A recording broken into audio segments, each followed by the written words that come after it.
অনেক সবজি হয়ে গেছে, জান অনুষ্ঠান বারে সবজি। সবজি বেশি হলে সমস্যা নেই, হুম। সবজি বেশি হলে সমস্যা নেই, সবজি খাওয়া ভালো।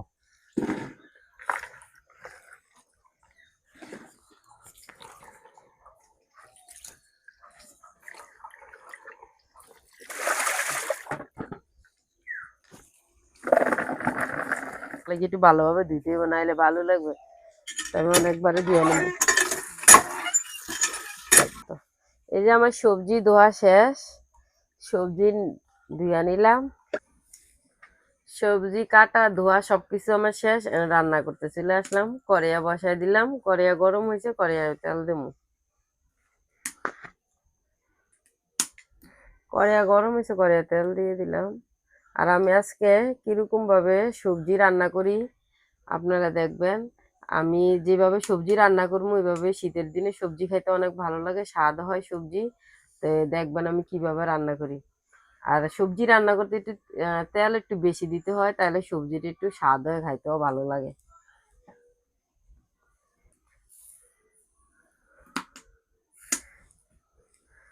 আমি আজকে সবজি পাঁচফোড়ন দিয়ে রান্না করবো। যারা পেঁয়াজ রসুন খান তারা পেঁয়াজ রসুন সবজি দিতে পারবেন, রান্না করতে পারবেন, সমস্যা নেই। কিন্তু আমার থেকে পাঁচফোড়ন দিয়া সবজি রান্না করলে আমার তো খাইতে ভালো লাগে, তার জন্য আমি আজকে পাঁচফোড়ন দেবো। তেল গরম হয়েছে ভালোভাবে, আমি পাঁচফোড়ন দিয়ে দিলাম। সাথে যেটা শুকনো মরিচ দিয়ে দিলাম, কয়েকটা তেজপাতা দিয়ে দিলাম। আমার সব কিছু দেওয়া শেষে মশলা শুকনো মরিচটি একটু ভাজা নেব। আজকে কিরকম ভাবে সবজি রান্না করে দেখতে থাকেন, এভাবে সবজি রান্না করলে সেই স্বাদ হয়। আর শীতকাল তো আরো বেশি স্বাদ হয় খাইতে। তো আদা জিরা মশলাটা চলে আসেন, আদা জিরা বাটা দেবো।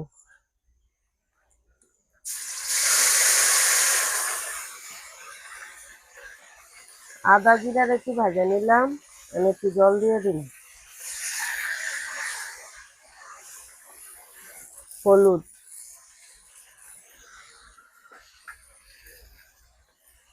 সামান্য মরিচের গুঁড়ো দিলাম, বেশি দিলাম না, কাঁচামরিচ দিব। সবজির মধ্যে কাঁচামরিচ দিলে ভালো লাগে খাইতে। লবণ দিলাম পরিমাণ মতন।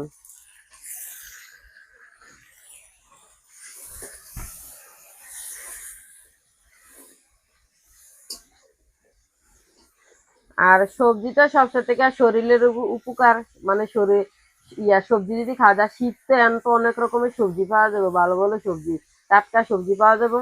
আর এই সবজি যদি মানে খাওয়া যায় তাহলে তো আরো ভালো। তো সবজি চেষ্টা করবেন সবাই সবজি খাওয়ার জন্য। আমি প্রায় সময় সবজি রান্না করি, তো আজকে আপনাদের সাথে শেয়ার করলাম আমার সবজিটা। তা আপনারা দেখতে থাকেন সবজিটা কিরকম রান্না হয়। আর আমার সবজি রান্না কিরকম হয় অবশ্যই কমেন্ট করবেন, শেয়ার করবেন, লাইক করবেন। আর সবাই দেখা কিরকম হইলো অবশ্যই বলবেন রান্নাটা। আমার মশলাটা কষানি হয়ে গেছে ভালোভাবে, দেখেন। এখন আমি সবজি দিয়ে দেবো, ধোয়া সবজি দিয়ে দিলাম।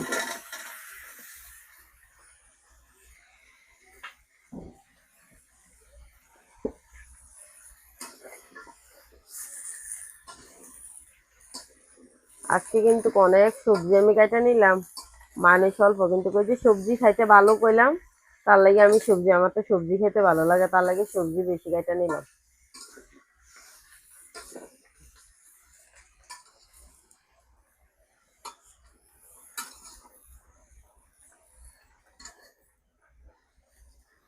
আমি ঢাইকা দিলাম, সবজি ঢাইকা দিলে তাড়াতাড়ি সিদ্ধ হয়, তার লাগে ঢাইকা দিলাম। ঢাকনাটা তুলে নিলাম, একটু লাড়া দিয়ে দিব। আর এই যে কাঁচামরিচ মাঝখান দিয়ে কাইটে কাঁচামরিচ দিয়ে দিলাম, সবজির মধ্যে কিন্তু কাঁচামরিচ দিলে খাইতে ভালো লাগে। তো আমি সবজির কাঁচামরিচ দিয়ে দিলাম, শুকনা মরিচ কম দিলাম, শুকনা মরিচ বেশি দিইনি, তার লাগিয়া কাঁচামরিচ দিছি এই কারণে। আর এখন তো কাঁচামরিচ পাওয়া যায়, সবসময় কাঁচামরিচ পাওয়া যায়, কাঁচামরিচ তরকারি তো খাইতে হলে আরো ভালো, শুকনো মরিচের থেকে ভালো। আমি আস্তে আস্তে এভাবে লাইরা দেবো। সবজির মধ্যে আলু দিছি, সবজি দিছি, তো অনেক রকমের সবজি, তো তার একটু সিদ্ধ হইতে হইব, তার লাগে একটু আমি বেশি জল দিব না, হালকা একটু জল দিই। জলটা দে, জল তো সবজিতে রাখা যাবে না, তো একটু সিদ্ধ হোক। ঢাইকা দিলাম আবার ভালোভাবে।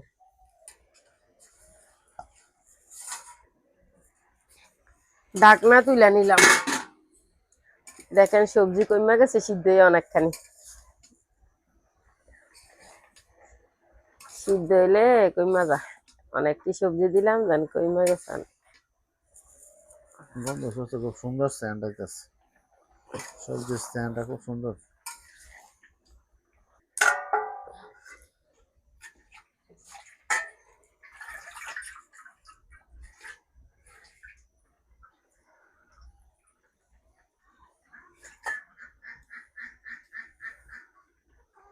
সবজিত কিন্তু ধনিয়া পাতা দেবো, দেশি ধনিয়া পাতা। সবজির ধনিয়া পাতা না দিলে খাইতে ভালো লাগে না, স্বাদ লাগে না। তো এই সবজির ধনিয়া পাতা দেওয়া, শীতকালে তো ধনিয়া পাতা তো আর স্বাদ। ধনিয়া পাতাটা বেশি বড় না, ছোট ছোট দেশি ধনিয়া পাতাটা আমি বেশি ছোট করবো না, একটু বড় বড় করে দিতে শিখেতে হয়।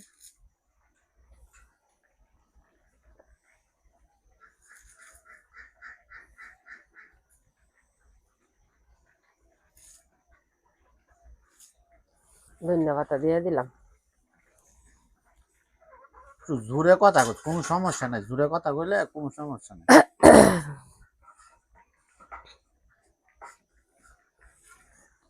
ধনিয়া পাতা দেওয়া শেষ। ধনিয়া পাতা দিয়ে একটু ভালোভাবে সবজির সাথে মিশিয়ে নেব।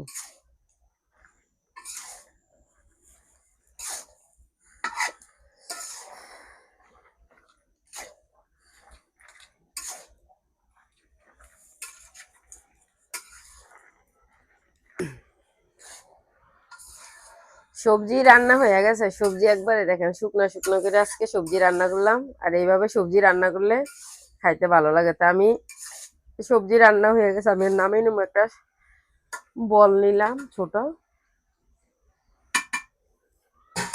এই যে একটা বল নিলাম।